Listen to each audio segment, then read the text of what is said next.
Hello everyone, and welcome to Dare Today. Today I want to share with you a reflection based on the readings of the day. We are going to dive into the letter to the Hebrews and the Gospel of Mark, and learn from the teachings and messages they bring us. So, without further ado, let's begin.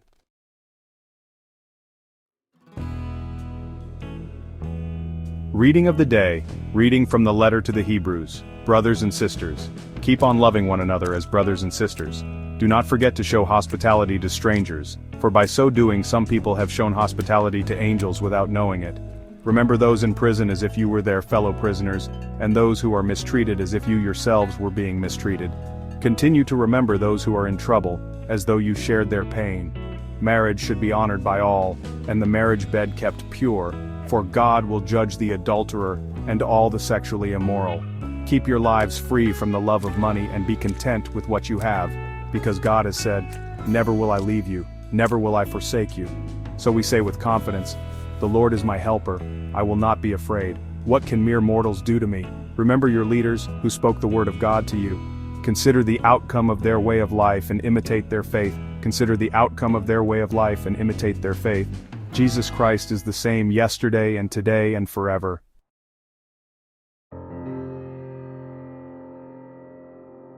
In this reading from the letter to the Hebrews, we are reminded of the importance of brotherly love, hospitality, and empathy towards others. It invites us to lead a blameless married life and to be content with what we have, knowing that God will never abandon us. It is a call to live with confidence in the Lord's care and to imitate the faith of those who have preached His word to us.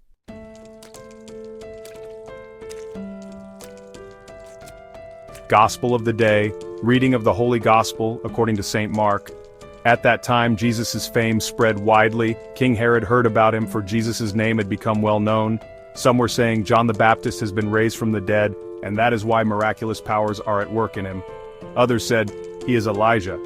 And still others claimed, he is a prophet, like one of the prophets of long ago. But when Herod heard this, he said, John, whom I beheaded, has been raised from the dead. For Herod himself had given orders to have John arrested, and he had him bound and put in prison.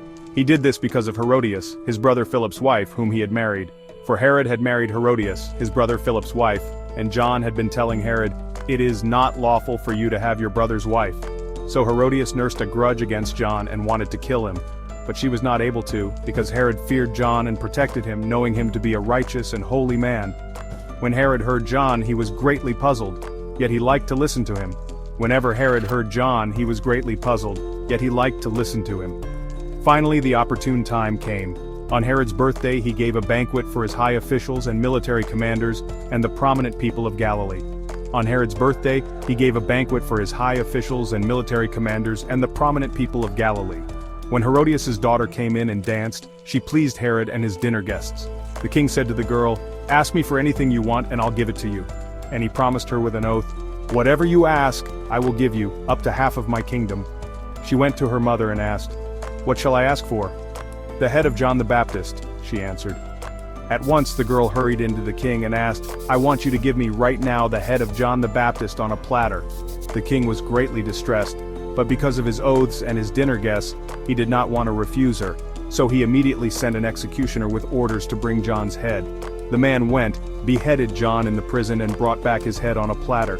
He presented it to the girl, and she gave it to her mother. On hearing of this, John's disciples came and took his body and laid it in a tomb.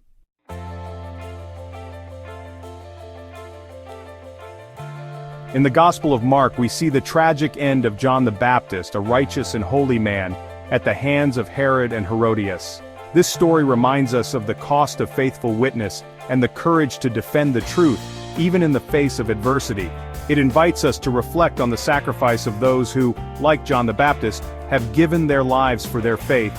It also urges us to pray for our contemporary martyrs, who face persecution and hatred for their love of Jesus Christ.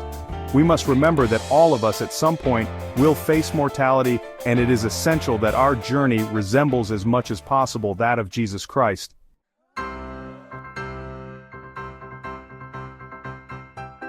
As the Holy Father says, it will do us good to think about our martyrs.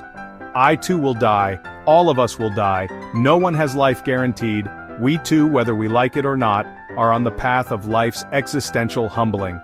This thought urges us to pray that our humbling may resemble as much as possible that of Jesus Christ, his humbling. I hope this reflection has inspired you and touched your hearts. If you like this video, don't forget to like it, subscribe to our channel and activate the bell so you don't miss any of our content. Thank you for joining us on Dare Today and see you in the next video.